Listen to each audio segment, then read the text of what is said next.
আল্লাহ।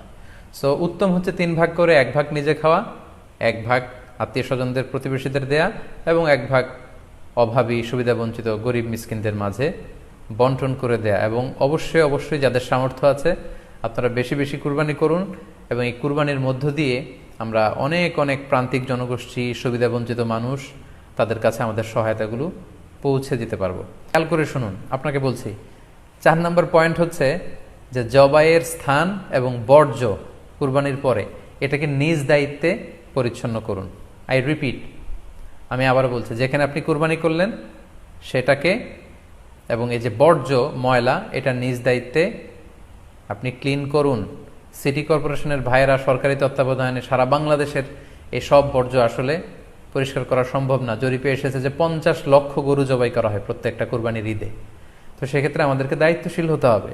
কুল্লুকুম রাইন ওয়া কুল্লুকুম মাসউলুন আন